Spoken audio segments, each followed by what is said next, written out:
Water, Oklahoma, named so by indigenous people because the water here was always very still. But folks, nothing still about Boone Pickens Stadium today. It's about moving and shaking. Tailgating is back. And all of the delectable aromas that go along with it. College football poll watching is also back. It's returned. And it's the first Saturday in October. Pumpkins on the table, which means Halloween is right around the corner. And it's going to be Fright Night for one of these two teams today. Welcome, everyone. This is ESPN College Football Primetime, presented by Sonos. You're watching the Big 12 Conference on ESPN. Over 52,000 here at T. Boone Pickens Stadium. Today, it's Oklahoma State hosting Baylor, the 40th meeting ever between these two schools.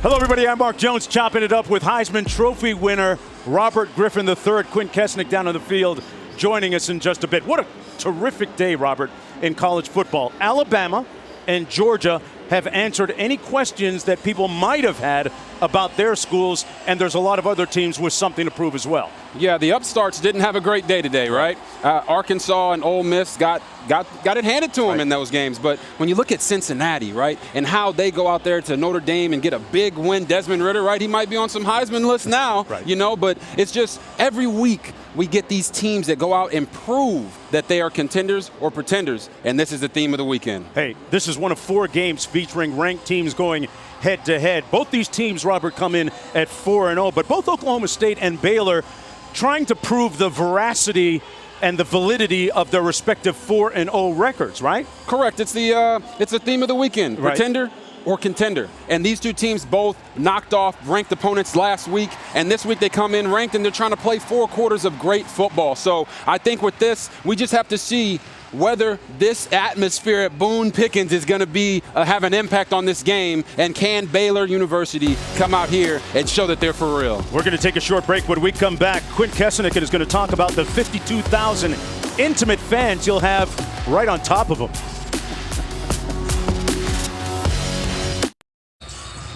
Oklahoma State Cowboys taking the field a moment ago.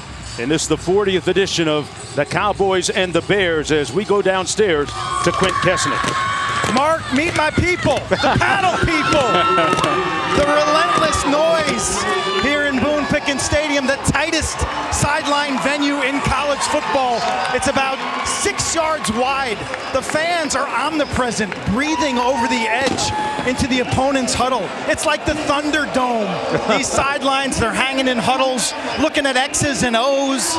No breathing room for the Baylor Bears tonight. Quint, make sure you watch what you say about them. They might hear you. I'm sure he can smell their breath down there right now. Well, Baylor won the toss, deferring to the second half. Oklahoma State will receive. Brendan Presley is back deep for the Cowboys. And we are underway. They'll come out first down and 10 to Oklahoma State from the 25-yard line. Spencer Sanders is the starting quarterback, completing 59% of his passes on the season, 4 touchdown tosses on the year against just 1 interception. But he's perhaps more importantly coming off the best game of his career last week, when he threw for 344 yards and a couple of touchdowns in an impressive win against Kansas State. Jalen Warren in the backfield, number 7 beside him.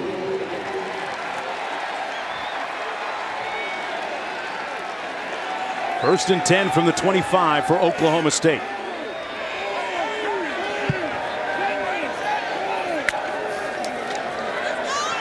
And it's going to be Warren on the game's first carry, getting over the left edge, and a nice, healthy pickup for the first down and then some.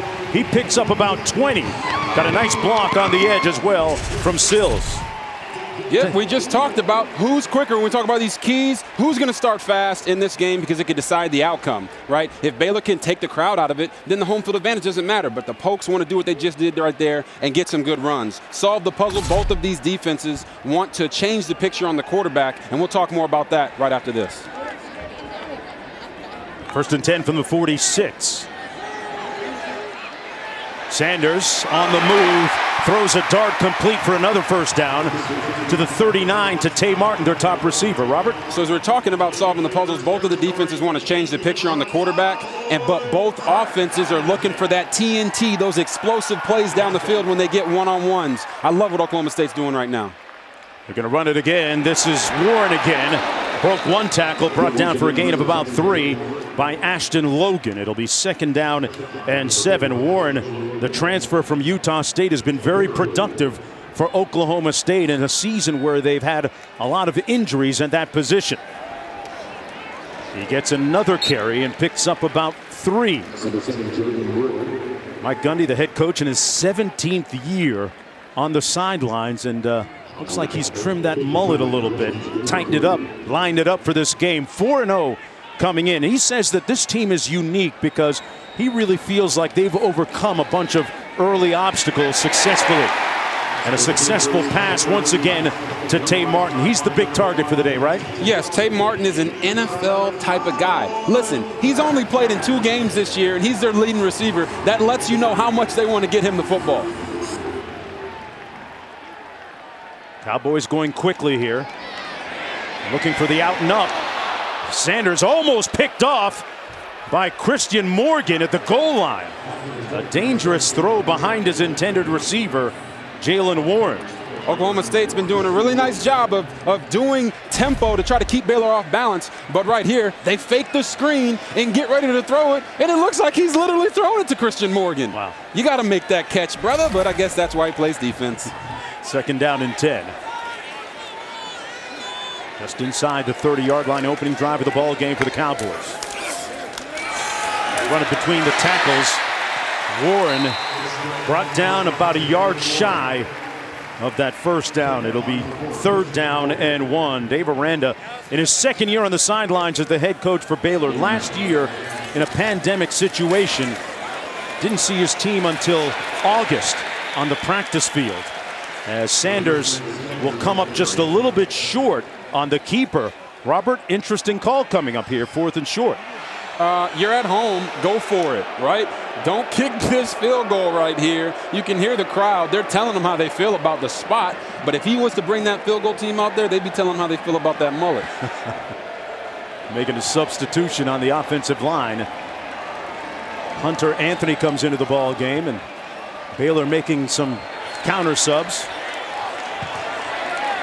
6 offensive linemen for the Cowboys going for it on 4th down. Sanders hands it off. Warren will get the first down. So they answer the questions on the game's first pivotal play, and they move the chains.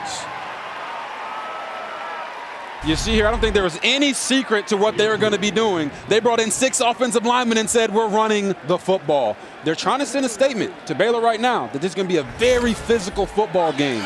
I love it. 1st down and 10. Just inside the 13. Warren trying to bounce it outside. They had good leverage and forced him inside and bring him down at about the 7-yard line.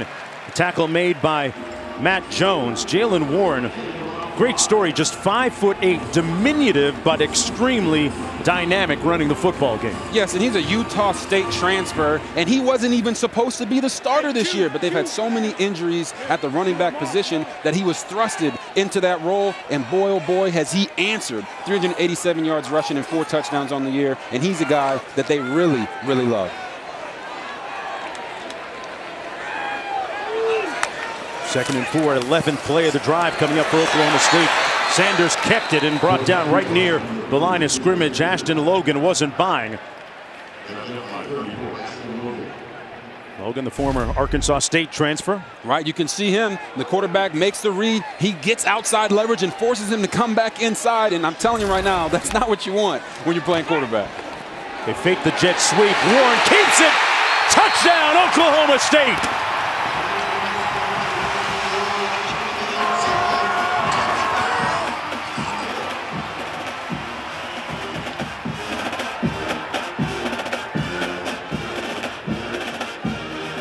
Warren with an 8-yard touchdown rush, and you couldn't have scripted a better opening drive for Oklahoma State. Robert, you said it. being able to get off to a good start, important for both these squads. Yes, it was very important. And Oklahoma State, what can you say? Little eye candy right there out of the backfield, getting the running back a crease through the defense. Look, Boone Pickens Stadium is one of the hardest places to come and play. And when the Oklahoma State Cowboys can come out and start fast, it puts a lot of pressure on the opposing team. So here you go, Jalen Waddle, get in that end zone. Let these Bears know you're for real.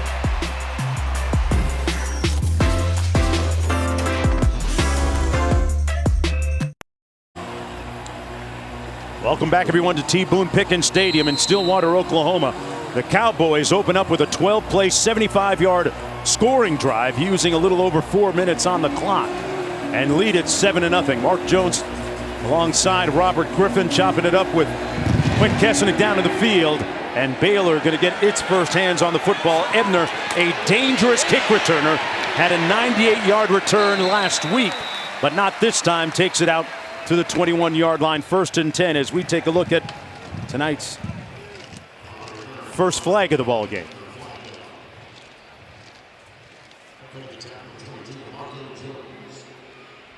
See who this is going to go against. But Ebner bottled up that time on special teams. Here's the call. During the kick, holding, number 52, the return team. 10-yard penalty, 1st down. I was going to say, I was kind of shocked that they kicked it right there to Treston Ebner, but maybe that's why. Hey, Robert, let's take a look at tonight's Chick-fil-A impact players and some intriguing matchups and guys to keep an eye on. Oh, yeah, we got Gary Bohannon. He's playing at an extremely high level right now, not only with his arm, but with his legs. And Treston Ebner, wow, this guy is a home run waiting to happen. But on defense, you got Malcolm Rodriguez. He's kind of like a wrestler, gets everybody down. And Devin Harper is a real NFL-level type linebacker. Bohannon hands it off on 1st down. Nice run between the tackles by Abram Smith. He's actually the team's leading rusher, picks up 7 on the play. So we take one more look at, you talked about wrestling and getting guys down. Pretty good hold here. Oh, wow, look at that. I mean, he tried to end that man's life right there. 2nd down and 3. Easy call. From the 17. Bohannon up top, got a man, caught at the 45-yard line. What a play. Perfect. Estrada reeled it in. Drew Estrada with the reception for 37 yards. Oh my, Gary Bohannon said, oh, you think I can only run? Watch me drop this dime real quick. If you don't know who Drew Estrada is, he's a Dartmouth transfer. He missed a couple games because of a hamstring, but his hamstrings look mighty fine right there. Got downfield behind the defender. From the 46. Bohannon, a little play fake. To the sideline and incomplete, intended for Tyquan Thornton. He's the team's leading receiver coming into the football game. It'll be 2nd down and 10. Let's talk about Bohannon a little bit. Look at his numbers on the season. 73% completion rate. That's fantastic. Has not thrown an interception. And he answered a lot of questions last week in that win against Iowa State, because previous to that, the level of competition hadn't been what it is now.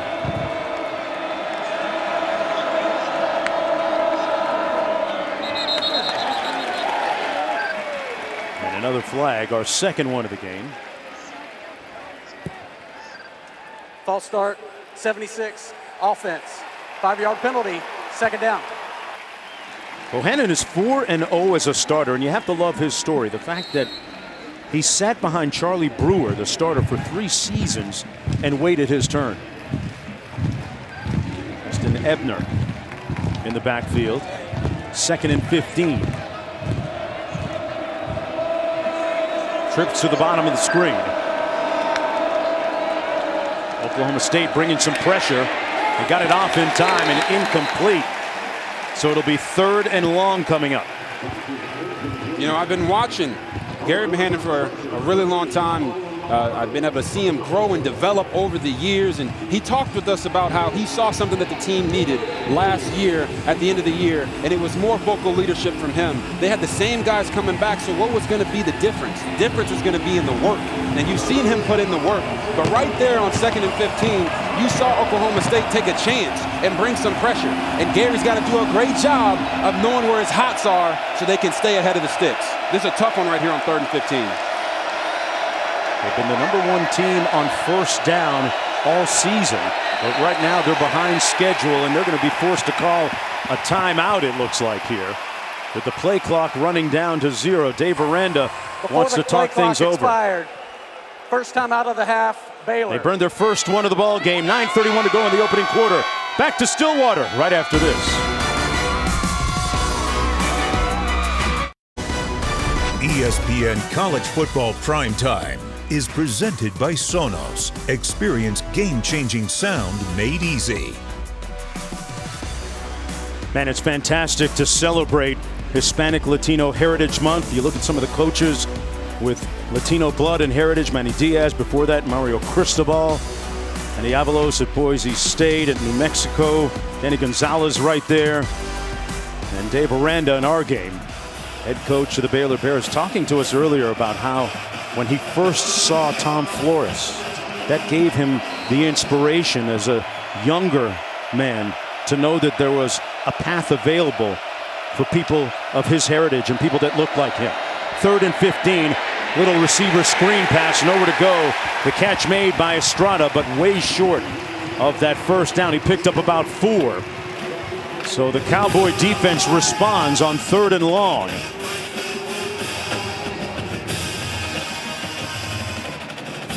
And Presley's going to go back to receive this punt from his own 8-yard line. There's a look at Tom Flores, the former great coach of the then Oakland Raiders. I'm old enough to remember when the Raiders were called the Oakland Raiders. Oh, really? Really? Don't age yourself a couple now. times. Yeah, he believed in the path and really looked up to him, as I said a moment ago.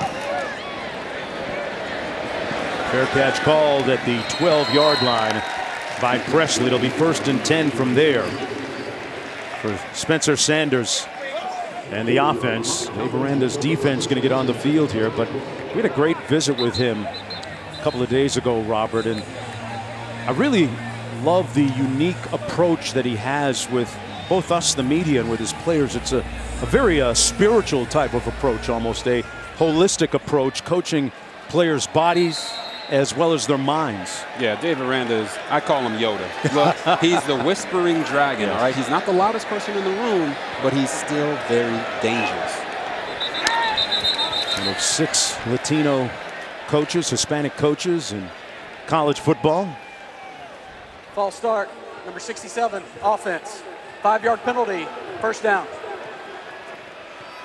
And you know, Coach Aranda is he's a relationship guy, right?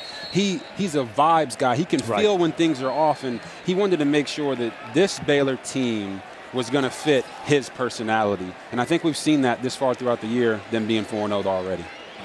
2-7 a season ago, already have turned it around in a big way this season. Here's Warren. He was huge on that first drive. Ran 7 times for 51 yards. As we check in with the studio. All right, Mark, your Capital One Fan Vote Studio update. Final play of regulation, Sam Acho. Tanner McKee to Elijah Higgins. Yes, he took a huge hit earlier in this series. He came back and dropped a dime as time expired. PAT is good, Mark. 24-24. They go to OT on the farm. You could almost see and hear that receiver saying, I got a little one. I got a little one. Mismatch, mismatch. He's too little. 8 minutes to go here in the first quarter. Warren tripped up, but instead it's a pass over the middle, complete to Tay Martin. The #1 target, their leading receiver. As we take a look at this week's college football rankings, brought to you by AT&T 5G. Right after this snap, Sanders. Tay Martin with another reception. Had 15 coming into the game today.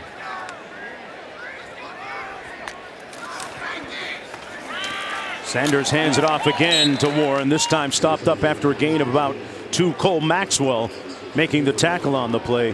What jumps off the screen at you as we take a look at the AT&T 5G college football rankings, Robert? Yeah, obviously we look at this and we know some of these teams aren't going to be in there after the way they performed today, but we're getting to see who the real contenders are. Alabama, Georgia, wow. Oregon's in overtime right now. Penn State had a great win, and Iowa just obliterated Maryland. So how about that last night? Impressive as Warren runs it again, and boy, what a precipitous fall for Clemson, who just a couple of short weeks ago was up near the top of those college football rankings. They were, but now you look at Wake Forest, right? 37-34 victory over Louisville, and are they for real?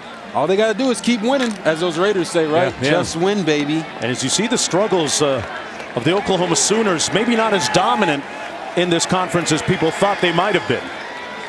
3rd down and 6. Presley in motion to the top of your screen. Sanders gets rid of it quickly, picked off, threw it right to Tejada, and he ended up on his backside as well. And Baylor with the game's first turnover on the interception. Raleigh Tejada with the interception. I want you guys to focus in the backfield. Obviously, this is Raleigh Tejada right here who gets the interception. But look here in the backfield about this pressure. That is what J.T. Woods talked to us about needing to get so that they could make plays on the back end. So you watch this right here, and they get pressure right up the middle, force the quarterback to throw the ball early, and there's Raleigh Tejada just waiting for the gift from the quarterback and take it the other way. Second interception of the season thrown by Sanders for Baylor. That was their 5th interception. Starting good field position on the jet sweep. Nowhere to go that time. Colin Oliver making a nice tackle on Drew Estrada, who's getting a lot of looks, targets, and touches so far in this game. The Dartmouth transfer. Yeah, Jeff Grimes, offensive coordinator, talked with us about Drew Estrada, said that he was the guy that we were going to see a little bit more of. Right, as I said earlier, he missed a couple games because of the hamstring, but they want to bring him in and take some pressure off of Tyquan Thornton, number 9, and R.J. Sneed, number 0, who have been their leading receivers. The number 1 team in the country on 1st down behind the sticks on 2nd and 11. And not much room for Abram Smith, who stopped up after a gain of about 2. Well, next Saturday we'll have the 117th Red River Showdown game between number 6 Oklahoma and Texas at the Cotton Bowl in Dallas. Our coverage kicks off noon Eastern, 11 a.m. Central on ABC and the ESPN app. One tap. 3rd down and 10 coming up for the Bears from the Oklahoma State 36. Cowboys defense has done well on 1st down defense so far. It's been a big key to Baylor's success this season.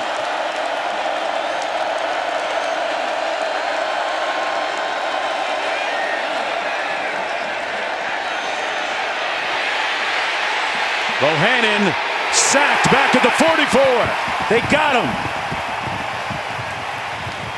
Tyler Lacey and Israel Antwine and Bernard Converse all converging for the tackle. That's their 14th sack of the season. You know, they decided to go with the boot keeper right here on 3rd down, and Gary has to trust his speed and stay on the left side of the field there because there's nothing working for him back when he cuts back across the field. You got more area to work. Maybe you can make something happen over there, but here cutting back across the field into the teeth of that defense is not what you want to do. Isaac Power punting. A guy that really did a great job last week in flipping the field in special teams in that win against Iowa State for Baylor. Did a great job. The junior out of Castle Rock, Colorado, with a nice punt. It'll be 1st and 10 when we come back. All right, we talked about it at the beginning of the broadcast. The team had to come out and start fast and see what they got. And here, Oklahoma State, they moved the ball. They ran the ball well with Jalen Warren, Spencer Sanders throwing the ball all over the place. They did some tempo, and then they got Jalen Warren in the end zone, running a little eye candy off to the side. They've done a phenomenal job of starting fast this game. Warren runs it into the boundary on 1st and 10. Going to be stopped up for a gain of about 2 on the play. Jalen Warren, a young man who is from Salt Lake City, Utah, didn't have a lot of offers coming out of high school. He went to Snow Junior College for a couple of years, then transferred to Utah State. and then found himself in the transfer portal, came to Oklahoma State. And with a rash of injuries to their tailbacks, he became #1. And he got rocked at the 20-yard line. Quinn has more on Warren. Yeah, overlooked as a high school senior. Guy who broke all sorts of state records. He had no fumbles. A Big 12 coach came into his high school, talking to his high school coach, saying, nah, we don't like him. We think he's too slow. Well, too slow? How's too slow look now? This guy's got a turbo pack. I mean, he's got the spin move, a great side-to-side runner. Look at the power in his calves and his quads, and he has become the man for the Cowboys. Yeah, they never named the Big 12 coach that said that about him, but that was part of the reason why Warren decided to come to Oklahoma State, to prove it. Sanders took a hit, stayed on his feet. Oh, talk to the hand because his feet aren't listening. Good straight arm by Sanders to get the first down. Spencer Sanders right there, let everybody know, hey, don't you forget about me. Look at him put the shoulder down, said I got these sweet feet for you. And oh yeah, I bench press too, baby. Let's go. First down and 10. Dominic Richardson in the tailback position for the first time. Who gets the carry? That Baylor front. Chidi Obanaya limiting the gain to a yard on the play. There he is, big number 98 out of Houston, Texas. 6'5", 305 yards. This defense going against a high-tempo offense here so far tonight.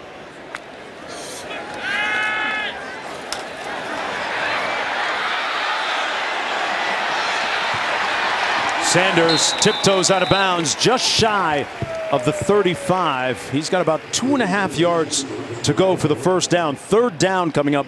Let's look ahead. What do you like for this call, maybe? Yeah, I think they should keep the ball on the ground. Okay. You know, Jalen Warren has been effective running the football. They bring in this wing back in, as you see, to kind of lead the way. If you're going to go for it on fourth, you definitely run the ball right here. They've had a lot of success on the ground. Sanders keeps it. Got a good block. And falls down at the 40-yard line. They kept it on the ground and moved the chains. Brandon Cassidy delivered a good block along the run. A 26-yard gain, Robert. Oh, yeah, you got third and short. Why not run a little zone read? You see everybody fall on the ground. Spencer Sanders like, wow, I got a lot of field out here. Oh, let me just trip. Woo! There you go. First down. Richardson still in the ball game at tailback. Oh, he tied, He's boss. gassed. Those lungs are on fire. He tied, boss. He was happy to hand that off, wasn't he, Robert? And he picked the right guy. A strong, invariable run by Dominic Richardson. I can tell you right now, defensive coordinator Ron Roberts is very upset. This defense prides themselves in stopping the run. They call it their fastball. And right now, Oklahoma State is really taking it to them up front. They're winning at the line of scrimmage, and these backs are punishing these guys right now. Under a minute to go here in the opening quarter.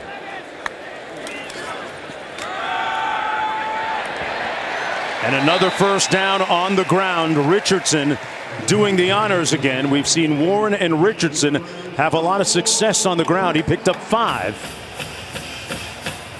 We talked to offensive coordinator Casey Dunn, and he didn't really believe that Baylor's defense was dominant either up front or in the back end. And right now he's trying to let them know you're going to have to get these safeties involved if you want to stop this running game.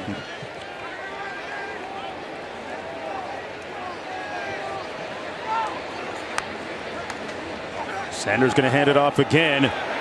This is Richardson. Nice cutback. Picks up about 9. Robert, that offensive line just rolling up their sleeves and putting that defense of Baylor in the weight room right now. Yeah, right. I was going to say, right now they are. Casey Dunn said they want to simplify and let their guys fly. Right now they're being very, very physical. That is the end of the first quarter. Man. They are putting a lot of muscle in their hustle here in the first 15 minutes. Oklahoma State leading it 7-0 and threatening when we come back to start the second quarter play. You know, downtown Stillwater, Oklahoma offers a vibrant scene of local shops, live music, plenty of spots for a delicious bite to eat. That's why various publications list Stillwater as one of the happiest places in America. Yeah, your morning coffee and tell you what, Eskimo Joe's with a great meal last night for us. And but Robert, this is not such a happy place for you. They didn't ask you on the survey, did they? No, they didn't ask me on that survey. And I think everybody knows, every Oklahoma State Cowboy that I run into always talks to me about, boy, you're 0-3 when you came here. You know what? I got to say this, though. I went to a pumpkin patch the other day. Right. Oh, my God. Here? Mr. John Kuhn here in Glencoe, Oklahoma. And they were very, very hospitable. It was awesome. My kids had a blast going out there and riding the rides. Damn, 0-3, though. They sent the limo to make sure you made it here. Oh, they wanted me here. They wanted me here. Second, first down. Richardson again brought down behind the line of scrimmage by Christian Morgan. And Quint was talking about the proximity of the fans. Do you remember hearing any stuff coming from the fans behind you on your Baylor bench? Oh, yeah. There were some things that were said to me that I could not repeat on the air. Of course. But, you know, all great things that they were speaking towards me and my teammates. But, hey, at the end of the day, that's their job. Their job is to make this difficult for the away team, and they do a phenomenal job of that. Sanders with time. Backside heat. And he got lit up. Got drilled from Tejada from behind on the blitz. Man, did he take a lick. But he got up. Yep. Ruling on the field. Right here, there's Raleigh Tejada. Third down. They got him near the line. They always tell quarterbacks, hey, when the guy's near the line, they're going to blitz. Unless, guess what? The left tackle just couldn't block him.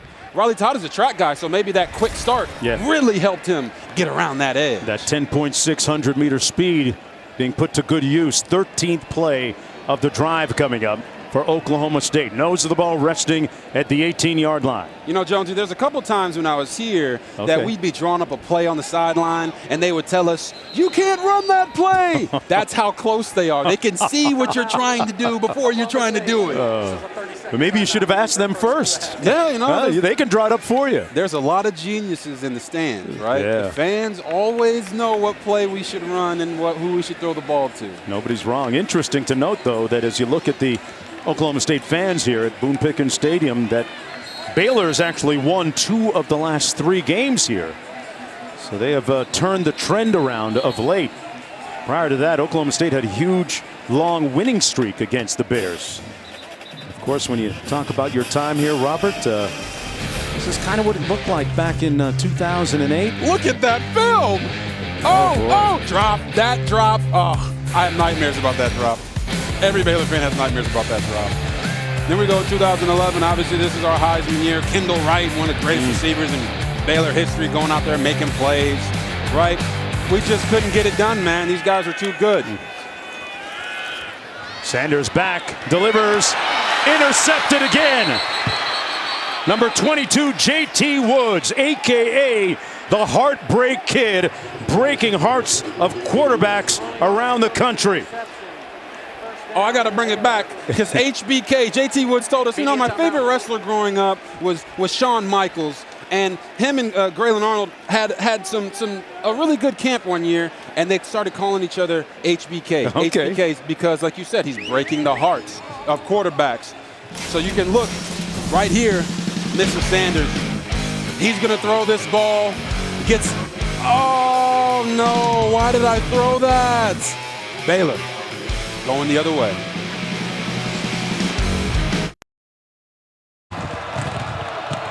Back to Boone Pickens Stadium. First down and 10 for Baylor after the interception. It's been tough sledding on first down for the Bears today. For the most efficient team in college football on first down going into the day, that was Treston Ebner picking up a few. Malcolm Rodriguez making the tackle on the play for Oklahoma State. Ebner was averaging 7 yards per carry coming into the game today. And look what Baylor's done as a team on first down. 5th best in the country. But not the story so far.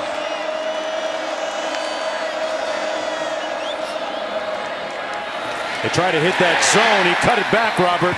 And nowhere to go. Jabbar Muhammad making it 3rd down for Baylor coming up. Yeah, Jabbar Muhammad just playing out there at the corner position. He doesn't get blocked. They bring the receiver in to kind of try to shield block him. He sheds the block and makes a tackle on the backfield. This is exactly what Jim Knowles, the defensive coordinator for Oklahoma State, said they needed to do. They needed to make them lose more on 1st and 2nd down to put them in 3rd and longs. Let's see what Gary Bohannon and the Baylor Bears can do on this 3rd and 7 to move the chains.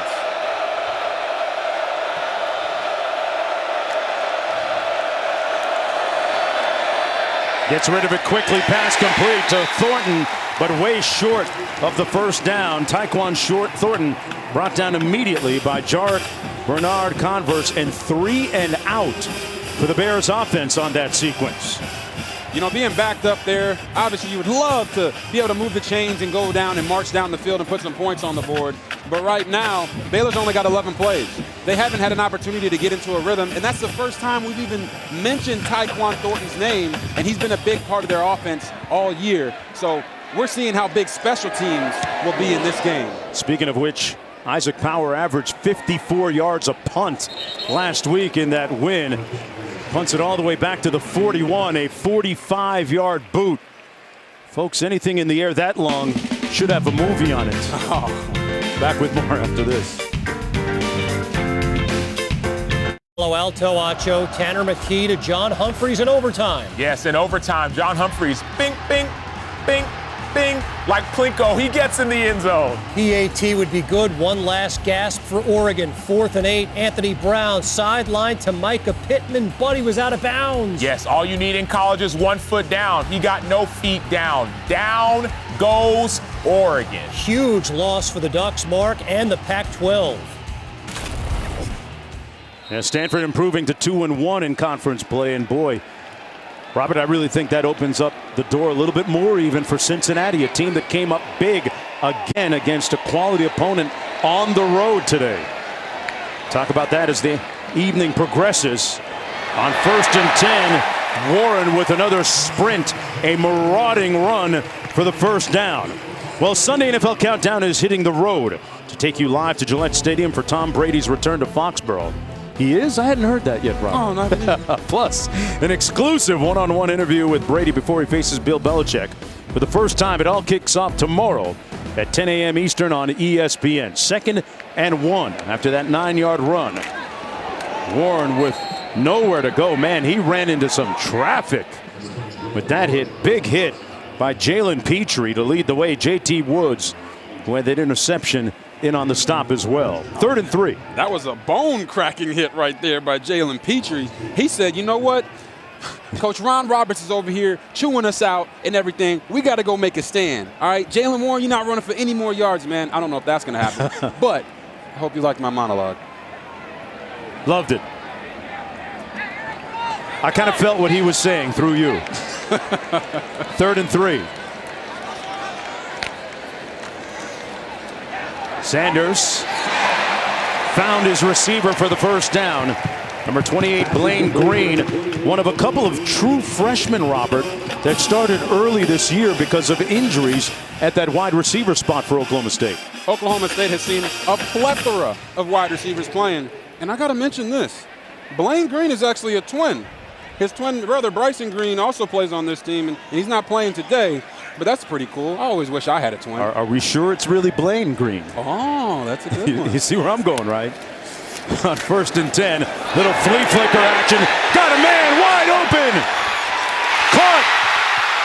And down at the 17-yard line, Tay Martin. And there's a flag down back near the line of scrimmage at the 44, so hold on. Let's get the call. Ineligible player downfield, number 74, offense. 5-yard penalty from the previous spot. Replay 1st down. That one hurts a little bit if you're a Cowboys supporter. Yeah, I don't know how that guy got that wide open, but maybe it's because there was a guy too far down the field. As you see here on the flea flicker, they're going to talk about my guy right here. I mean, come on, man. Come on, man. Yeah, Preston Wilson. What is he doing? Yeah, he's jogging down the field. More than 3 yards. He was way past 3 yards. Preposterous, man. And the thing is, when you go into your bag a little bit, into your duffel, and you use that trick play, now you lose the impact of that, right? Yeah, and I'm not going to lie. Spencer Sanders, he could have thrown a better ball and let the guy go score, but it was going to come back either way. Here's Warren trying the right side of that offensive line. Let's go downstairs to Quint. Robert, it looked like the clock in his head was just off. He thought it was a normal pass and released downfield. What do you say to that offensive line when he comes back to the line of scrimmage as quarterback? Hey, man, I need you to keep blocking for me. We'll overcome this in the future. You know, what I think it really is they've been running the ball so much, maybe his head's just a little spinning right now. Yeah. Second down and 12.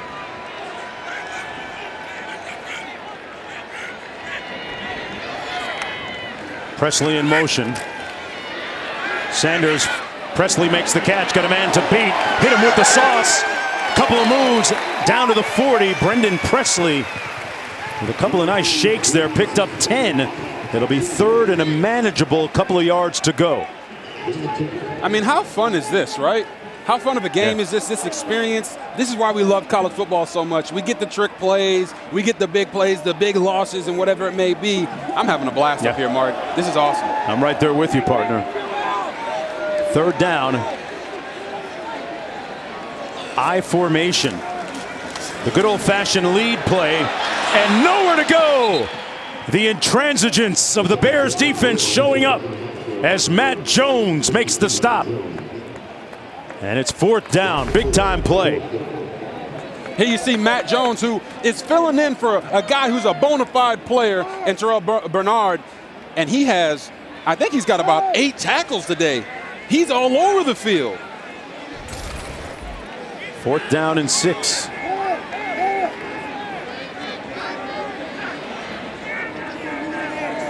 Tom Hutton, the Australian punter,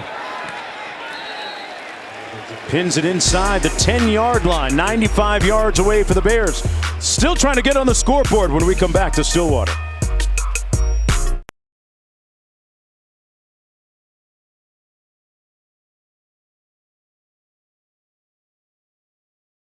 You know, my partner, Robert Griffin III, is all about full immersion into the environment. This was what it looked like for him prior to kickoff today, taking part in the pregame parade.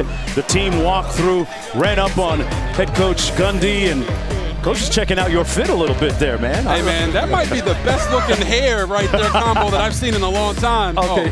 So I think he was saying you had some guns and some abs down there, right? No, see what he actually said. Said was wide open downfield and a catch by Drew Estrada. Biggest play of the day for the Bears. Jeff Grimes said he wanted to make sure he wasn't predictable about his shot zone and wanted to take more shots down the field in their own territory. And woo, did he get one right there? Backed up in their own territory. He takes a shot to Drew Estrada, number 18, who's just been balling today. Threw it off his back foot there, Robert. And out near midfield now at the 46-yard line, 1st and 10. Estrada in motion, now sets. Bohannon delivers it complete to Estrada, brought down immediately, right around the 45-yard line by Tyler Lacey.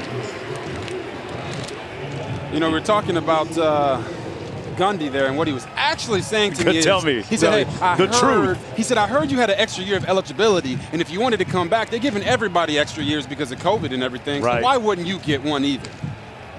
You might want to think about that, man. You know, man. this TV thing's going well for you, though. It's all you, brother. That's all you. 2nd and 10. They go empty. Trips left formation, a little bit of motion. Flag down.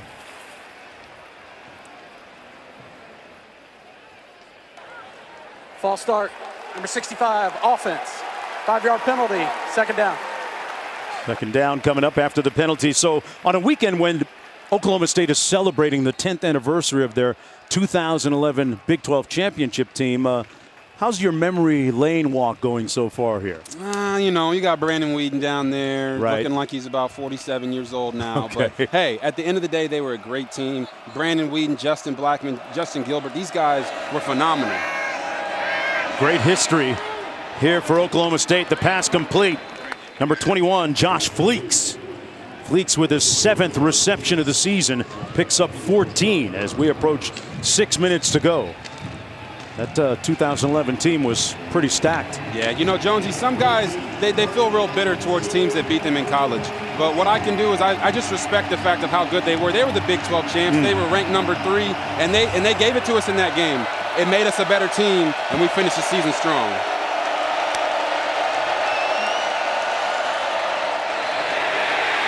Ebner going to be sacked for a loss of about 4 on the play. Great pursuit by Jason Taylor II. But there's a flag down on the play.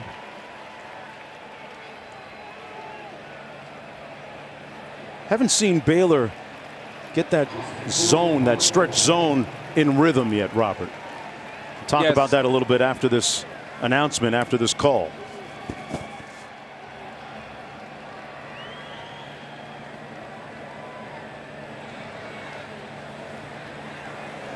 Personal foul, hands to the face, number 55, offense.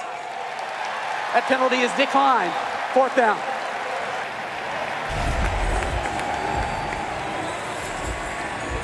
Oh, you see it right here. This is a retaliatory act right there by Xavier Newman-Johnson. As you saw, the defensive lineman kind of got underneath his face mask. And what did he do? He got right back under his face mask. But they always say, hey, man, they're always going to catch the second guy. How about that? 4th down coming up, and in comes Isaac Power, one of the MVPs of their win last week. That special teams game, the punting game, was a big success. But this one caroms into the end zone. It'll come back out. A 50-yard punt. Nothing on the return. Sanders with the rock when we come back. Coming up on the DirecTV stream halftime report, much more on the huge upset in Palo Alto, how Stanford was able to take down Oregon, and who that win may help most. Speaking of, more on arguably the biggest win in the history of Cincinnati football, and major statements today by both number 1 Alabama and number 2 Georgia. All coming up when you join me and Sam Acho for the DirecTV stream halftime report. Mark? All right, back here, 1st down and 10. Sanders going to hand it off to Dominic Richardson. And Richardson keeps those legs churning and picks up almost 7 yards on the play. With 5 minutes to go here in the first half of play, Mark Jones chopping it up with Robert Gifford, the 3rd. Quinn Kesnick down in the field on this, the first Saturday in October. A pivotal game between Oklahoma State and Baylor. Big 12 consequences hanging in the balance. Richardson trying to bounce it outside and wrapped up. There's a flag down. Richardson down just around the 31-yard line. That's going to be a hold on Cole Birmingham. Left tackle is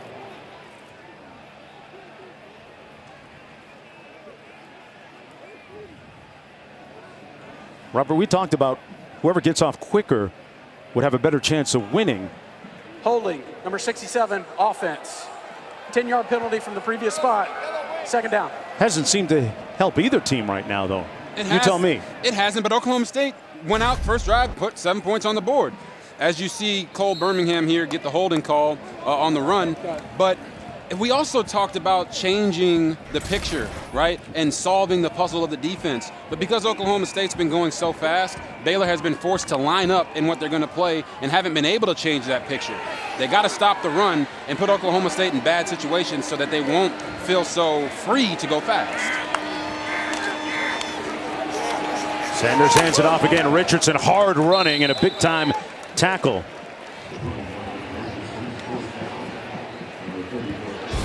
Well, our Week 4 Monday Night Football matchup has Las Vegas in Los Angeles taking on the Chargers. Our celebration of Hispanic Heritage Month continues at 8 Eastern on ESPN Deportes and the ESPN app. Monday Night Countdown from LA kicks off coverage at 6 Eastern, 3 Pacific time. Oh, you definitely from Miami, the way you just said Deportes. You got to roll those R's, man. You got to, baby. Backside heat. And that pass incomplete. Good pressure coming from number 45, Jackson. And it's going to be 4th down coming up now as a result for Oklahoma State. Is it me, or does it just feel like every single time Spencer Sanders goes back to drop on a third down, he's getting pressure, whether it's up the middle, from the side, and he just looks uncomfortable out there. I don't know what throwing technique that was, but I've never seen that one from any of the QB gurus. Well, his head coach, Gundy, has talked to him several times through the years about controlling his emotions. On the punt return, Ebner, who had a big punt return last week to help preserve that win, a 50-yard punt. Let me go down to Quint. Yeah, in obvious throwing situations tonight, both Sanders and this Cowboy offense have clearly struggled as you see a Oklahoma State player on the field. Whether it's a lack of protection or his inability to read coverage and work through his progressions, it's been a disaster on 3rd and long in obvious throwing situations. It's been tough, and as you look at the numbers in terms of interceptions, 3 this season.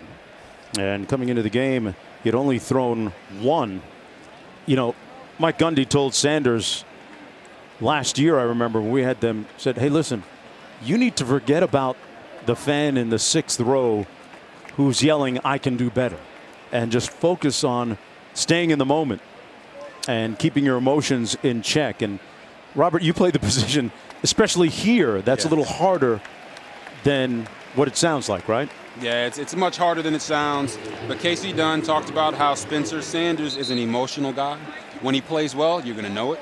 When he's not playing well, you're going to see it. And right now, we're seeing him struggle a little bit on 3rd downs. As you can see, number 22 here going in on the tackle. That's DeMarco Jones. Yep. You know, they say those piles are dangerous. Hopefully he's okay and can get back into the ball game. College football presented by Sonos here with 3:42 to go in the first half. A low-scoring football game. Bohannon delivers incomplete. Intended for Tyquan Thornton. One of those speedy receivers that Baylor has. One of several players that is a former track star. Robert?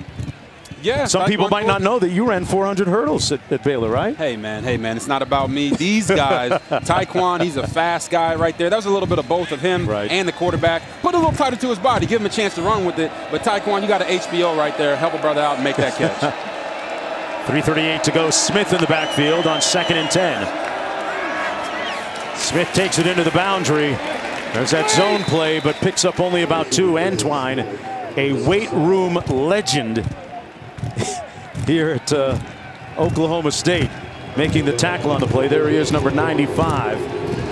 It's one of those guys, when you watch the video of him and you watch him work out, he's got like 8 of those big chains around his neck, doing like 20 pull-ups. And for a guy that size, that's saying a lot, isn't it? Yeah, 300 pounds, and you can do pull-ups with all those chains on.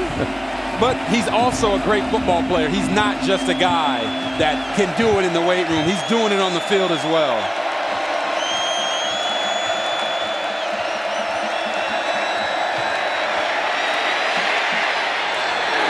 Almost intercepted, incomplete. Jason Taylor broke it up. Intended for Snead. And that'll get the defense off the field. Good heat on the quarterback once again. Yeah, you just see the chaos looks, the pocket just looks like chaos here, right? Gary does a good job moving forward, but his throw is impeded by one of his own guys right there. I mean, this game. Yeah. Defensive struggle, special teams continuing to play a role. Let's see if they can flip the field again. Isaac Power intending to do just that. A lower kick this time. Brought down at the 25. And about 3 yards on the return. Jackson, a 41-yard punt. It'll be 1st and 10 from just outside the 30-yard line. And the struggle continues. Hey, if you had called 7 points being the total in the first half in a Big 12 college football game, you knew something. Listen, the Big 12 is all about points, and it is all about offenses scoring them in bunches. So when you see a defensive struggle like this, it makes you wonder, is something off? What's going on here? Maybe it is Boone Pickens Stadium. Maybe it's because Stillwater's the nicest place in the world. Oh, according to surveys. Happiest place in the world for small town living. Jalen Warren in the backfield. Trying to hit that seam. And a nice gain of about 7 on the play. Warren's one of those guys that has a lot of energy, brings it to the field every day in practice. There are times actually where the coaches have to turn him down a little bit. I want to see Oklahoma State continue to run the ball and maybe use Sanders' legs a little bit more to get him back in the swing of things. They press Warren's button again, and he'll pick up about 2, leaving them 3rd and a short 2 to go with just under 2 minutes to go here in the first half of play. Oh, wow, look at that. 31 rushes compared to just 10 passes on the day, and I don't blame them. They're running the ball effectively. They're going to run it again here, 3rd and 1. He'll get the first down with about 6 yards to spare. 1:39 to go, and Oklahoma State with 2 timeouts remaining. Baylor also with 2 on a 6-yard gain. Right here, you see Spencer Sanders just hand the ball off and say, Jalen Warren, go to work. The offensive line is doing a good job. Double team blocking, getting up to the 2nd level, making holes for him. They got to keep leaning on this. They got a bunch set right here. Look for another run, maybe even a play action pass. There's the bootleg action. Sanders throws a dart complete into the boundary. That's going to be enough for a first down to Rashad Owens. Now this is more of what we saw on that first possession when they went out and scored 7 points. Run, do a little boot action, right? Maybe take a shot. But they have to understand what they're doing well and keep doing that.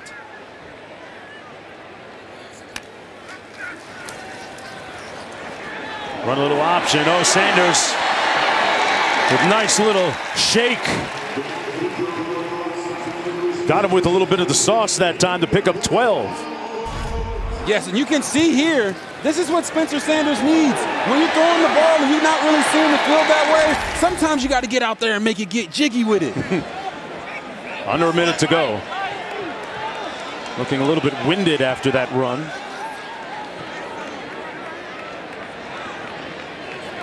He's their 2nd leading rusher, one of their top rushers. Play action, taking a shot into the end zone. Caught! Touchdown Owens! Wow!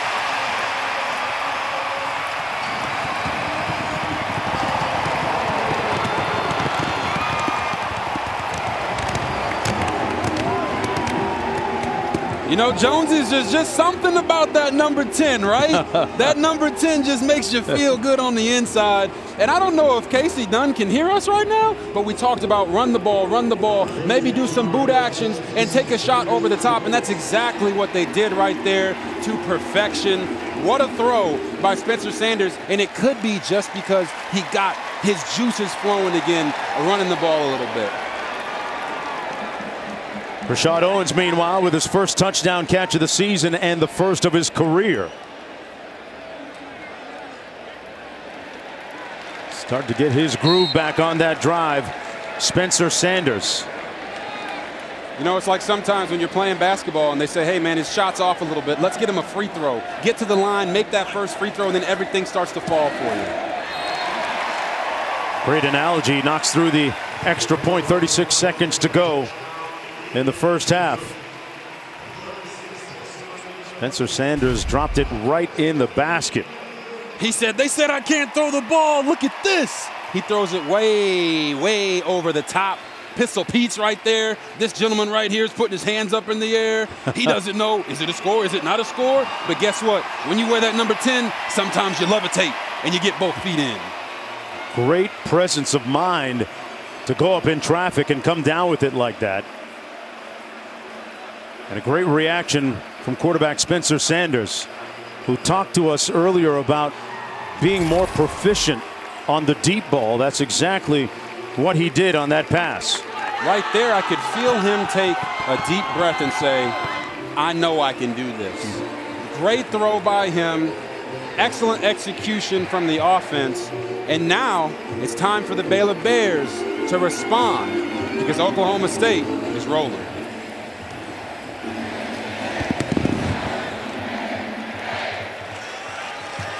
They could use a nice return from Ebner. But Oklahoma State's been paying special attention to special teams coverage all week long, you can bet. What was the key on this last touchdown pass? Yeah, you just see it right here. They're going to run a little play action. Spencer Sanders is going to fake to the back and come back out, and they run a little scissors combo. And this safety right here, as you can see him, let me circle him, there he is. You see him taking the corner route, so Sanders sees that, he says, I'm going to throw it over the top. The crazy thing was Baylor had guys in position to make a play there, but they didn't make that play. And Rashad Owens said, this is my ball when it's in the air. I'm getting this touchdown. 7 of 12, 96 yards, a touchdown, despite those 2 interceptions that he's thrown. Bohannon completes it to the 25 to his tight end Ben Sims. With a touchdown last week in that win, 5-yard gain on the play, 25 seconds to go. 2 timeouts remaining for Baylor. They've got enough time to get enough yards to possibly kick a field goal, but they're going to need some big chunk plays here and also to stay near the sideline. Uh-oh, looks like we got a flag. Flag down on the field.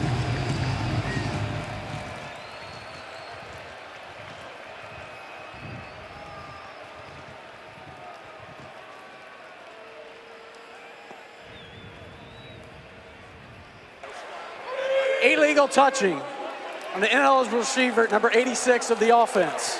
That penalty is a loss of down at the previous spot. 2nd down. Illegal touching. He must have went out of bounds and been the first person to come back in and touch the ball, but that's the first time we've called 86 Ben Sims' name, and he's been a big part of their offense as well this year. So when they go into halftime here, they're going to have to try to find a way to get the ball to their playmakers. Bohannon, looked like he intentionally threw that away. Ebner was right there in the vicinity. It'll be 3rd and 10 coming up, 21 seconds to go. Ebner comes out of the ball game. Smith comes in on 3rd and 10. It seems right now like the best thing for Baylor would be to go into halftime and not make any mistakes. I think that was a very mature play right there by Gary Bohannon to throw the ball away on a screen. They had it covered. Why not? Don't waste any time. Don't put the ball in harm's way. But let's see what they do here on 3rd and 10. See if they can get the ball to R.J. Sneed. They're going to hand it off to Abram Smith. Got to hold on to that ball, secures it, and is brought down at about the 23. So 4th down coming up, and in comes Isaac Power, their punter. Malcolm Rodriguez, who has been ubiquitous all season for them, all over the field. Timeout, Oklahoma State. Their 2nd of the half. Leads them in tackles with 43 coming into the ball game. And you know, Mike Gundy is a coach that covers a lot of bases and wears a lot of hats, and I mean that in a literal sense. Hooking up the officials after he dropped his. Hey, Gundy's feeling good right now. His team's up 14-0. Defense is playing lights out. Little PR work, right? Right. Little PR work right there. Just a little bit. Try to get the ref on your side, make him feel good about you. You're at home. But I talked about them getting the ball to R.J. Sneed there. But what it looks like,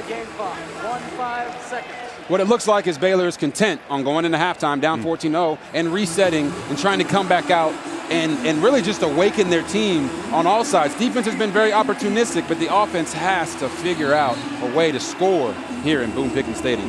That was the 4th 3-and-out for Baylor a moment ago as Isaac Power comes in, the former construction worker in Australia before he joined the Kicking Institute, where he was subsequently discovered. And that is an awesome punt that goes all the way down inside the 10. So he flips the field again. Isaac Power, another one of those very proficient Australian punters. I was going to say, was that a powerful punt? Hey now. I don't know. He was a little mad there right there. Like, what are you doing? Let it go down to the 1. Right. Look, man, you trying to get his bag and his numbers up. He's like, what are you doing? Come on. I don't think that was an Australian accent, but I tried. That was really bad. Just call it what it is. Call a spade a spade. Well, Power and Hankins, the place kicker, both Australian kickers. What's their combined age? One of them's 31. So. Oh my God, 31. Hey man, you talk about super duper seniors. What? He's a young 31. Dave Aranda's team trailing 14-0. Quint will tell us what he said on the other side when we come back. 14-0 at the break. Oklahoma State with the lead as we go back to the studio. Welcome to the DirecTV Stream Halftime Report. Under the lights at T-Boone Pickens Stadium in Stillwater, this is ESPN College Football Primetime, presented by Sonos. You're watching the Big 12 Conference on ESPN.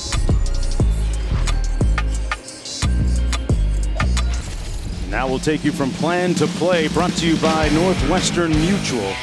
And a couple of key points in this game, especially the start, Robert. Yeah, we talked about how they got to start fast, and they got out on the first possession and went and ran the ball in with Mr. Warren there. And then right here, they did a nice little play-action pass to set up the corner route, the scissors combination. You see it here, it holds the linebackers a little bit, and then right here, boop, there's the safety. He sees the corner and he jumps it, leaving the post route one-on-one with the corner. And then what do? Mr. Owens goes up in that number 10 jersey and secures a touchdown. And those are the scoring drives with Oklahoma State Cowboys. Well, Baylor's going to get an opportunity to get the football first here in the third quarter. Gary Bohannon, the quarterback.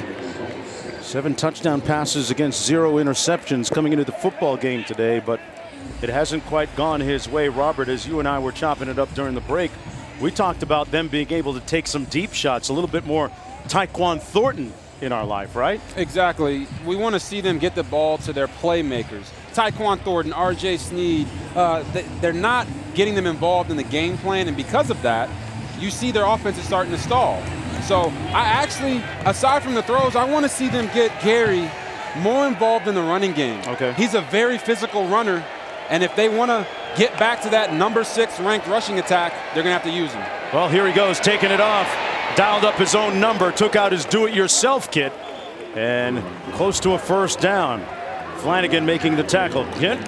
If Oklahoma State's going to stack the box, Dave Aranda says, well, we got to open things up on first down and throw the ball a little more on first down. You saw on that last play, they go empty, spread them out, and use the QB draw. So you look for a little more creativity on first down for Baylor. This is a team who's had great success this season on first down, just not tonight. 2nd and 1, pitch into the boundary, nowhere to go that time for Ebner. Made one guy miss, then Rodriguez hit him with some smoke. Wow, Malcolm Rodriguez with a big-time hit, a converted safety from a season ago. It's going to be a loss of 3 on the play. He's one of the more active defensive players, leads them in tackles coming into this football game. You see there, it says he's got 11 tackles per game. He had 45 on the season coming in. They call him the wrestler. He just finds a way to get guys on the ground. But now we're sitting here at 3rd and 4, and Baylor has to get this first down.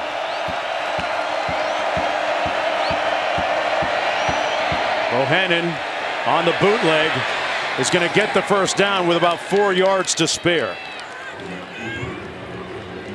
Picks up 5. Some of the pertinent numbers from the first half. Baylor was 6-3 and outs. Just a couple of first downs. Very unlike the trend that they've established coming into this football game, especially on first down. Look, I've been a part of these types of games, right? Being here at Boone Pickens Stadium. But the fact is, they are only down by 14 and still have a chance to win. Bohannon taking a shot on the post, got a man. It's dropped, incomplete, knocked away by Bernard Converse. It was intended for Thornton. And Thornton's the guy we were talking about a moment ago to start the quarter about getting more touches. You see right here, Jarek Bernard Converse just plays the eyes of the receiver. What he needed to do there, because the ball was a little underthrown, was late hands it. You talk to the great wide receivers and they say they can make the quarterback right by not showing their hands too early and letting the DB know that the ball is coming there. But Jarek, wow, he's had a great couple of weeks here. He's been challenged a lot and he's stepping up big. Bohannon completes it to the edge, out to the 41-yard line.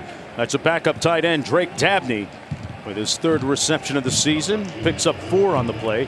3rd down coming up for the Bears. You know what they say, a little dab will do you, right? Yes. A little Drake Dabney there, getting him in a nice little 3rd and 6. Man, what you know about that? You're not old enough for Brill Cream. Hey, man, you put too much. You're going to be glistening and sticking. Oh, you must have went on YouTube. You cheated. 3rd and 6. Empty formation.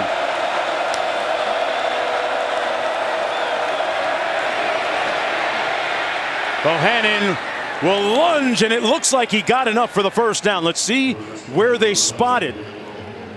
And it's going to be a first down. Got it with a yard to spare. Great effort. As Baylor continues to spread everybody out, show a little more creativity, they're putting the ball in Gary Bohannon's hands and saying, look, we need you to go get this for us. It doesn't matter how you get the yards. It doesn't matter how you get the first down. It's the fact that you got the first down, and they really needed that coming out here in the second half. First down and 10 from the 48. They fake the reverse. Ebner tried to turn the corner and brought down for a gain of nothing on the play. You know, back to Bohannon, interesting story from a town of 2,400 people. Population 2,400, 28 miles west of Memphis, said that he chose Baylor to play football because of the size and the affinity for former head coach Matt Rule. And Robert, I know you had some interactions with him as a youngster in some of the football camps there. We'll talk about that after this play. 2nd and 10 coming up. Alabama, Arkansas, LSU, Georgia, Auburn, they all offered Bohannon as well at quarterback.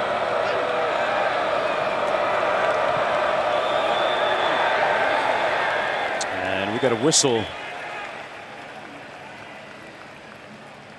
We've got a timeout called. Timeout, Baylor. They're first of the half. Baylor on their opening drive here, the second half. Looking at 2nd and 10 when we come back. You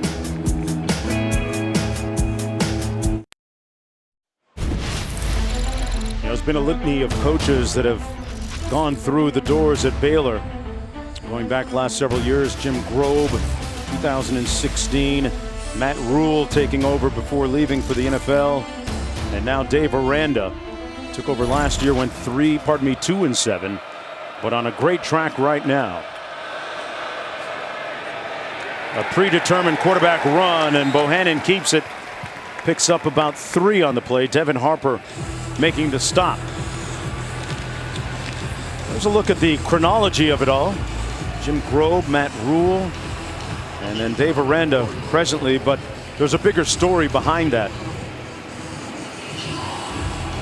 And the turbulence now seemingly settled under Dave Aranda, and hoping to establish a little bit of continuity in a very, very successful program. 3rd down and 8.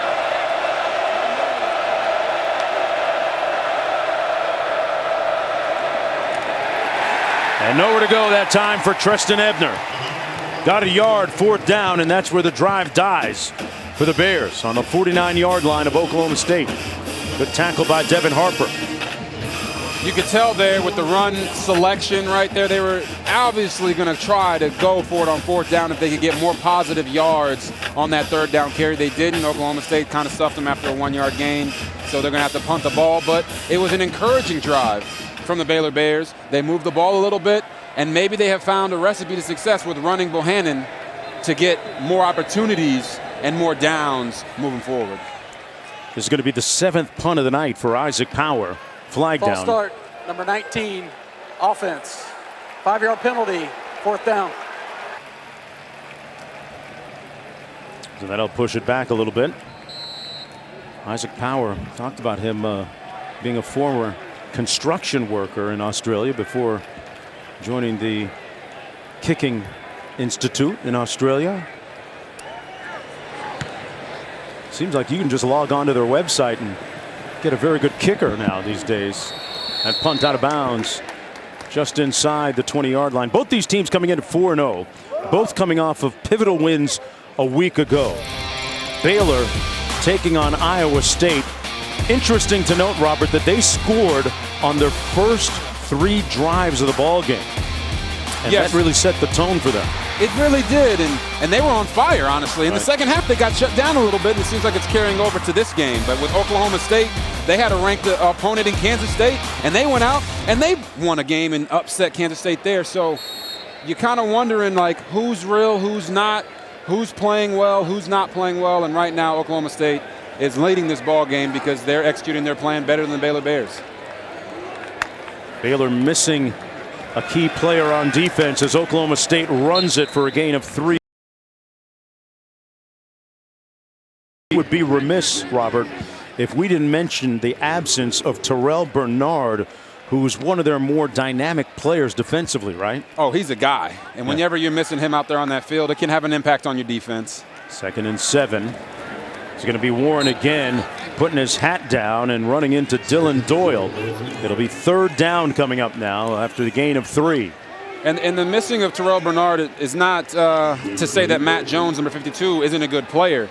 It's just that sometimes Terrell Bernard would have, he'd be one step ahead because of the intellectual part of the game. And I think they're missing that right now a little bit on defense. But let's not get it twisted. This Baylor Bear defense, led by Ron Roberts, has done a phenomenal job of keeping their team in the game while their offense hasn't been playing too well. This is year 2 of Coach Roberts' scheme defensively. 3rd and 4. Sanders fires, tipped up, picked off by Dylan Doyle. And Doyle with another Baylor interception. That's the 3rd one of the night. And they'll be working with great field position inside the 35. The ball was tipped up in the air, and Doyle had all day to track it and haul it in. You know what they say, tip balls get picked. And right now, Spencer Sanders is saying, Coach, come on, man. Why are we throwing the ball? You see what happens when I'm throwing the ball. He goes right here. He tries to find his guy. Actually, it just goes off of his helmet, and you hate to see that. This is the same guy wearing number 10, Rashad Evans, who caught the touchdown pass, but the ball gets into him, pops up in the air, and what does number 5, Dylan Doyle, do? He gets the pick and sets up the offense in great position. 1st and 10 from the 31. They run the reverse. This is Estrada. Nowhere to go. Big time close and hit by Thomas Harper, the safety for the Cowboys. Loss of 2 on the play. It'll be 2nd down and 12. Well, it looked like Oklahoma State saw the same play that we saw on the last possession with the fake reverse. It was open. They said, hey, guys, make sure you don't let that happen. They're going to come back to that. They came back to it. They shut it down. And you wonder right now for Spencer Sanders, Oklahoma State's quarterback, what does he need? Right. After that interception, does he need another free throw attempt to get back in rhythm? Gonna have to wait. 2nd and 12. Bohannon looking Thornton's way. A lot of pushing and shoving. No flag on the play. Christian Holmes in on the coverage on Tyquan Thornton. And it's 3rd down and long. Oklahoma State has been outscored in the 3rd quarter this season, 20-0. And if you've watched any of their games, you've seen that they have kind of eked by in every single situation. So right now, if they struggle in the 3rd quarter, Baylor has a big opportunity to go and maybe put some points on the board and make a game of this thing. But right here on 3rd and 12, that's difficult. Look for Gary to use his legs to extend the play as they go empty right here. Thornton and Snead to the top of the screen. Bohannon going to try and take off, and he's going to lose about 4 yards. Colin Oliver, the true freshman, with a sack. And the Cowboys defense, impervious again, comes up with another stop and a big one here on the fringes of field goal range. They're at about the 36 here. Yeah. It would be a 53-yard attempt approximately for Hankins. It looked like Baylor tried to go back to its previous success from the previous possession. And that was a design quarterback draw right there. And if you can't win up front on those quarterback draws, those defensive linemen, and you're running straight at them, there's nothing that Gary could have done anymore. It's unfortunate that they couldn't maximize that turnover once again. Isaac Power going to punt. Nose of the football down. Ball goes end over end. And it's down once again inside the 10-yard line. So he's doing his part. 30 yards on the punt. Bohannon on the sidelines. His defense will be on the field when we come back. 1st and 10 for the Cowboys from Stillwater. Chester Pittman, the first black football player for Oklahoma State, was a barrier breaker for Oklahoma State, arriving in 1957. Now, he died late last year at 83. Was honored last Saturday when the Cowboys donned white helmets, black jerseys, white pants. Along with this set, special helmet stickers showed off a football The number 23 in Pittman's name, along with a different set of warm-up shirts, paying tribute to the Cowboy legend. And it was great to hear Cowboy receiver Tay Martin talk effusively, praising the efforts of Pittman back in the day and paving the way for him and many that look like him. One of those such players with a nice gain. Yeah, you know, it was one of the quotes I saw from Chester Pittman. He said, if given the opportunity, I think you have to take advantage of it. And I thought that was such a powerful statement from him. He was a barrier breaker. He was the guy that allowed me to play this game. And he took the opportunity when others said maybe he shouldn't. Right. And he stepped forward and paved the way for us. It was awesome.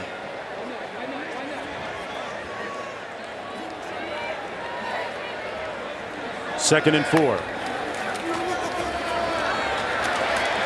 First down, Warren. Pittman became a teacher and a coach in Kansas City, Kansas, after having grown up on a farm. But the conditions that he persevered through, the hostile environment, whether it was being booing, whether it was not being allowed to eat with teammates, to stay in different hotels on the road, trailblazer, pioneer, and the strength of his character endures with that number 23. Yeah, great point, Quint. The layers of overt racism that he had to face back in the day, frankly, are admirable that he would make it as far as he did.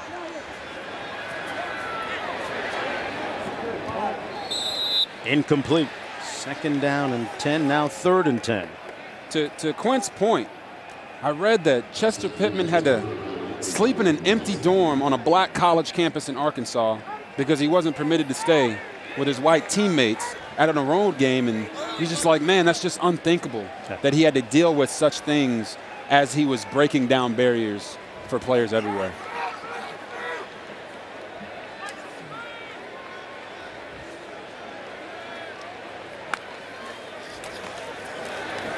Sanders going to take off on his own.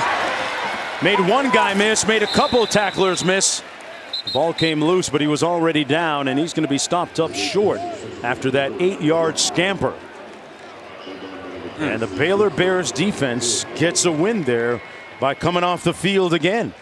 This Baylor Bears defense is keeping their team in the game. You know, you look at what Spencer Sanders has been doing all day, and they've had 3 turnovers. And Mike Gundy has no problem punting the ball here. Why? Because every time they've had a turnover, they've gotten no points. Baylor's gotten no points off of those. So he feels really confident in what his defense is doing right now and is willing to play the field position game. Hutton with the punt. Down to the 37-yard line. First fair catch by Ebner. Time out on the field. 4:46 to go in the third. Under the lights here in Stillwater.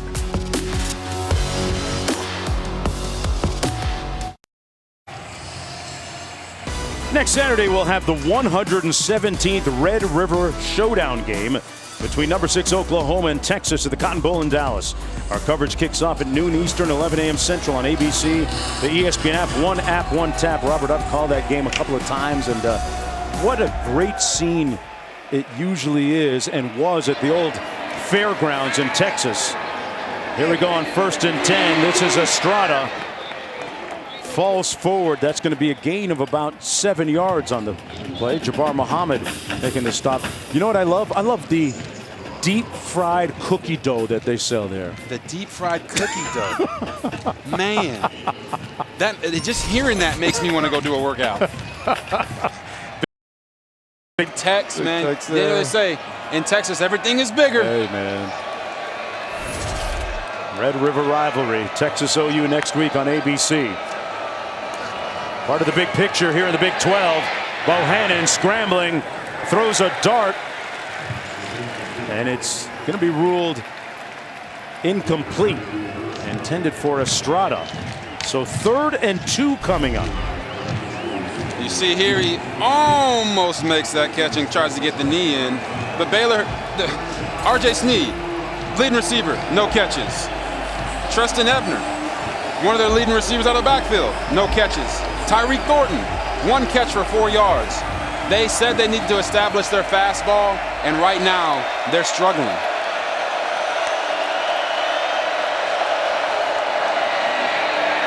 Ebner stopped up, nowhere to go.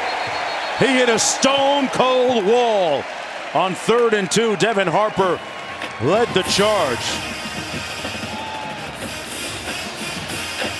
Boy, that Cowboy defense has been stout, strong.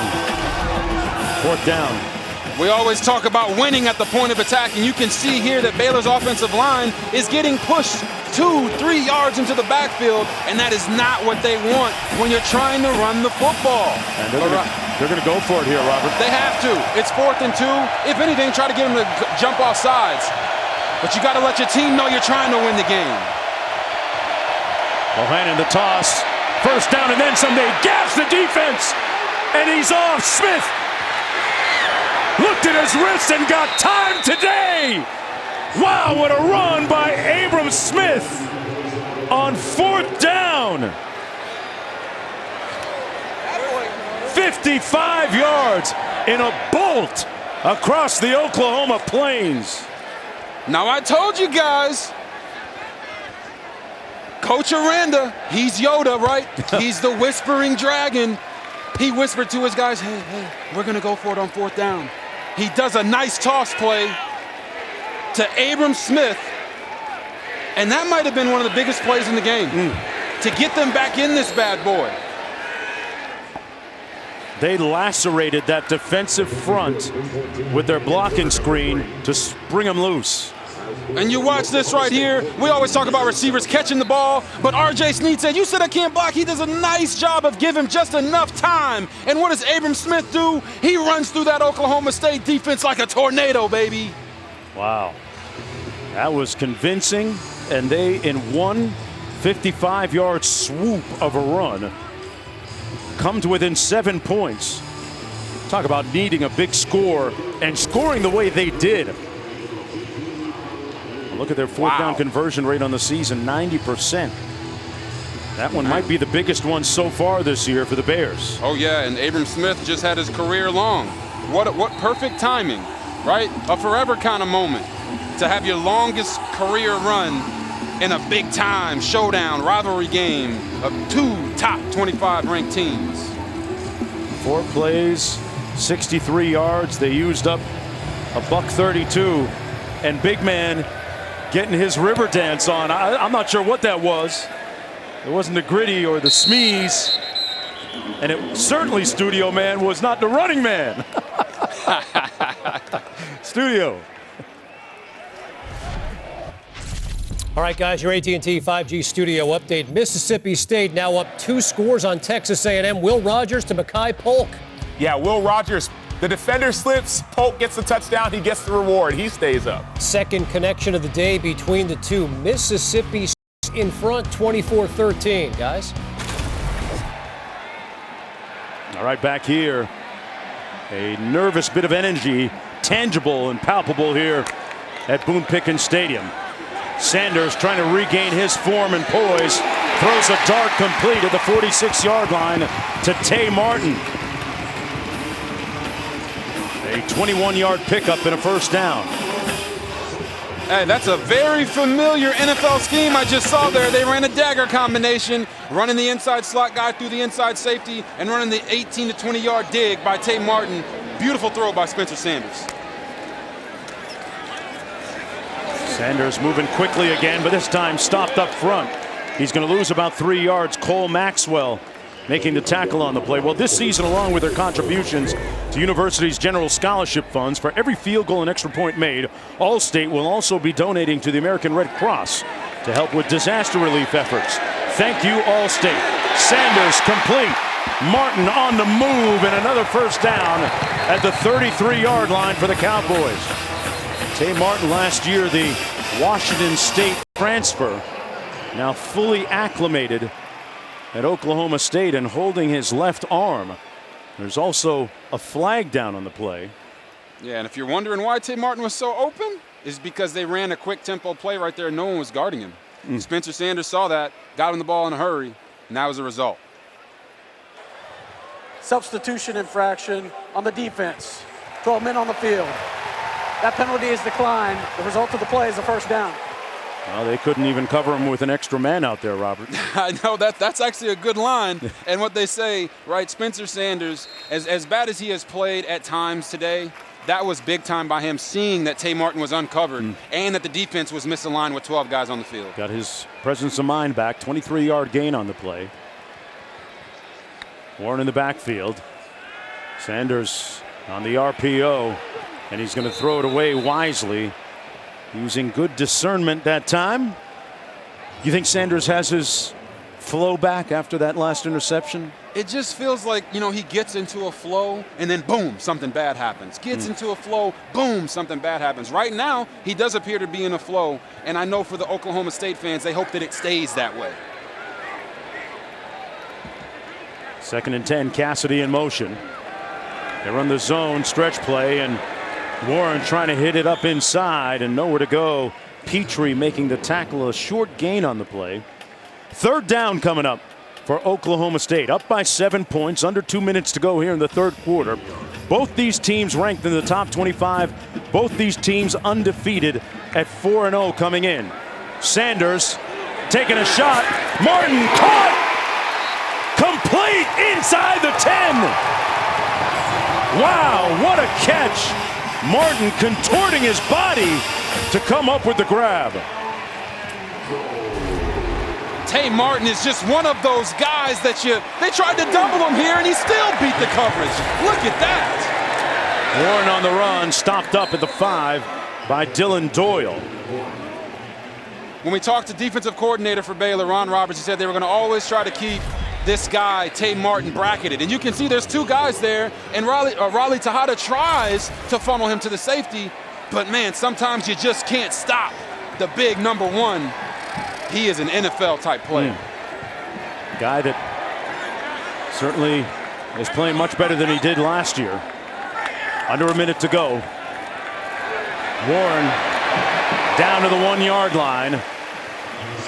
Tackle made by Matt Jones. Jalen Warren really got downhill that time, Robert.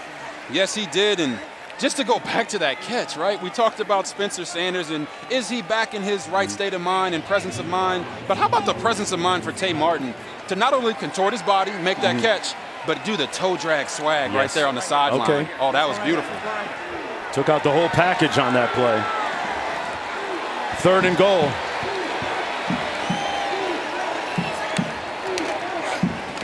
Warren stopped up, met a wall of white jerseys, and it's going to be 4th and goal for Mike Gundy and Oklahoma State.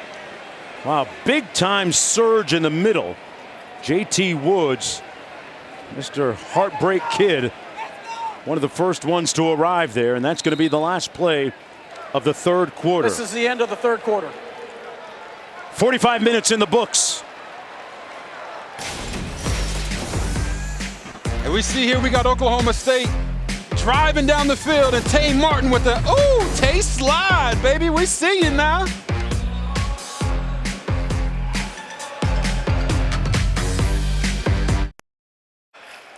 Well, the ESPN College Football Primetime presented by Sonos.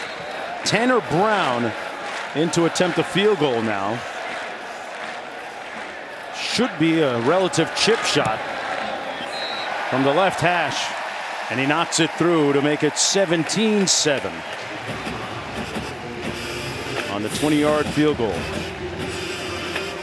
Just underway here in the 4th quarter. Mark Jones, Robert Griffin III, Quint Kesnick down on the field. Well, Taco Bell welcomes you to the Live Moss Student Section of the Year contest.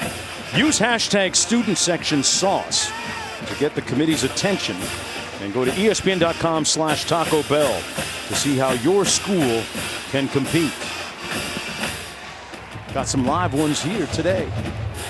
Oh yeah, I can't forget about the paddle people, right? Yeah. Out there making noise. Got a chance to go talk to them before the game, and they were actually quite friendly to me. I like you. You are the people's choice here, man. Hey. You've been mixing with the crowd, getting votes, constituents. Hey man, I'm trying to build my constituent base, as you know. We saw some good dancing a little bit earlier. Some guy doing the woo dance. You see the Baylor guy right there hanging out in the middle of all the Oklahoma State fans? He doesn't feel threatened? Wow. Oh man, where is he, Robert? Right there. Look at him. He looks like a ball of joy, doesn't he? Hey, he's excited. He just hasn't told his face yet. On the return, Ebner, nowhere to go, run out of bounds at the 16. Let's check in with the studio. Hey, Mark, Mississippi State, Kentucky, 22 seconds to go, up 7 on Florida, 4th and goal. Emory Jones, Sam Acho, it's incomplete. Welcome to October in college football. Number 8 went down, number 9 went down, and now number 10 goes down. Amazing. Jacquez Jones broke it up, the Ole Miss transfer. Kentucky is 5-0, 2013, the final. Wow. Big news there as the Gators go down against Kentucky. 8, 9, and 10 all lose today. And not to mention Oregon. Yeah. At Stanford. Number 3.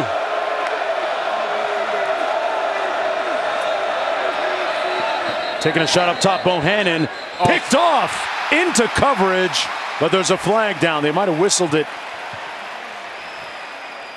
Might have whistled it prior to the snap. Baylor got a break there. Boy, oh, did they ever. Prior to the snap, delay of game, offense, number 11. 5-yard penalty, first down. So Mike Gundy's over there saying, can I decline the penalty? Yeah. Can I decline it? No, he cannot. Hey, the coaches are over there talking about, hey, man, look at the clock. It's a delay of game. Yeah. And their players like, why'd you tell him that, man? I just caught an interception. What's going on here? We saw an NFL game where it was Baltimore kicked a field goal on a previous controversial play where the play clock ran out last Sunday. That pass incomplete, intended for Snead. First Saturday in October, and boy, some big guys taking it on the chin, Robert. Oh, yeah. Oregon, whoop, get out of there. Arkansas, whoop. Notre Dame, get on out. Florida, just get on out. It's this is college football, man. Yeah. This is what happens. You get rankings early in the year. Teams start to get losses right. Pretenders, and who are college football. The guys coming in are saying, hey, sorry to see you leave, but glad to see you go. That's a good one right there, man. 2nd and 15. They just snapped it before the play clock expired. And look at the effort from Smith. Invariable and inexorable effort by Abram Smith. Kept those legs moving, Robert. Look at Ow, get out of here. He still keeps them moving and rumbling and tumbling. He says, you're not all going to bring me down. Abram Smith needs the ball in his hands as much as possible. Picked up 18.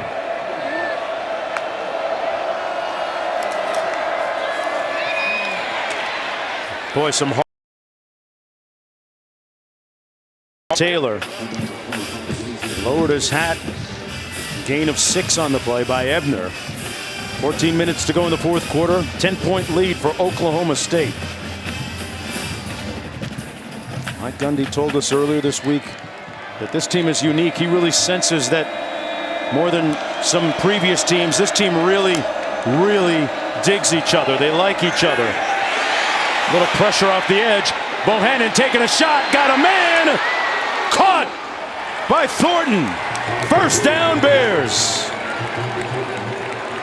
I can just hear all of Baylor Nation saying, finally, Tyquan Thornton gets one down the field, one-on-one against Jarek Bernard-Converse, and he makes the adjustment on the throw down the field. 44-yard gain. Into the end zone this time. Jump ball.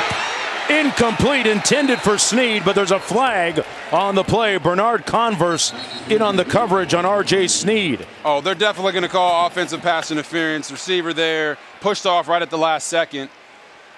It's going to push them back a little bit.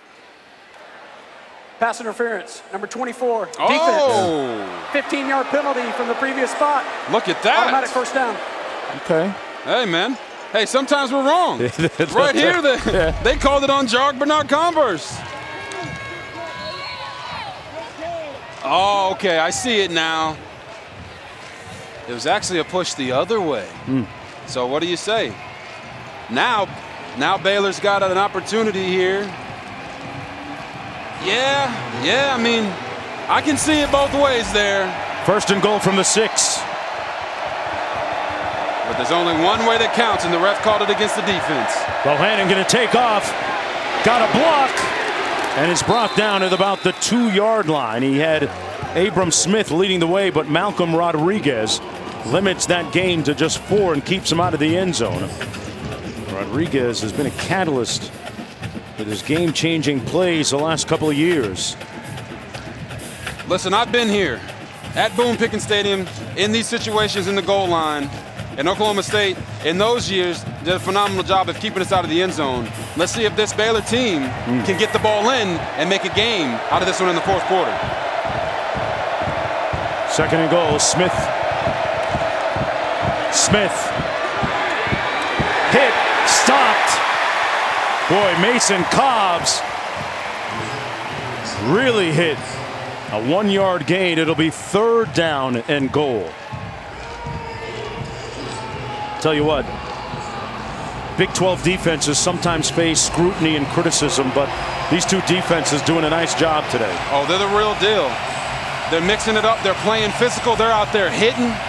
And right now, Oklahoma State is trying to have a goal line stand and keep the Baylor Bears out of the end zone and really eliminate their ranking as well.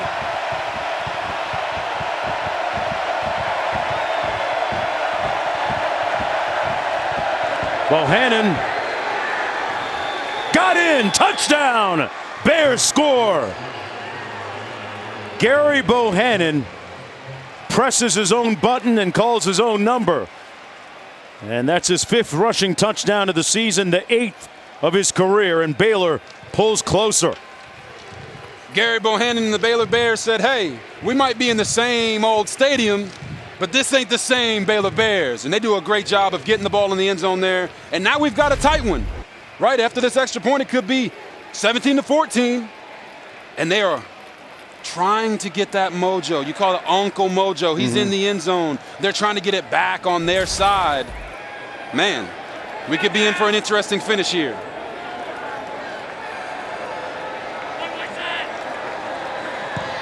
The extra point is good, and we have a 3-point football game. Dave Aranda with that Yoda-type personality, the mystique, that aura cascading over the sideline for the Bears right now, and has them to within 3 when we come back. Well, the postseason starts Tuesday with the AL wildcard game right here on ESPN and the app. 8 Eastern, 5 Pacific. And Robert, I want double pepperoni and just a little bit of cheese on my pizza. Is that a pizza cap? As a box on his head. I guess that's how they do it in Oklahoma, huh? Wow. Thin crust, please. He must have went to Mexico Joe's. Yeah. Not Eskimo? Not Eskimo Joe's, but Mexico Joe's. Get a table after this great game, and one of the happiest small towns in America, Stillwater, Oklahoma. Out of the back of the end zone, 1st and 10, coming back the other way for Oklahoma State from the 25. A tale of 2 halves offensively for Baylor. Look at that. 102 in the second half. And they had 55 of those on one rush, but the numbers do tell you that this has been a half more about Baylor than it has about Oklahoma State. But the cool thing is, although there's not a lot of points, Jalen Warren has his 6th 100-yard rushing game, and Tay Martin has his 6th career 100-yard receiving game, so they're still putting up some decent numbers. Martin split to the top of your screen. They got 2 receivers out that way. Sanders looking to pass it. Comes underneath to Warren, and Warren picks up about 8 on the play. It'll be 2nd down and 2. Jalen Warren out of Salt Lake City, Utah. Transfer from Utah State. Sanders had it batted down at the line of scrimmage. Good hands up play by Braden Utley.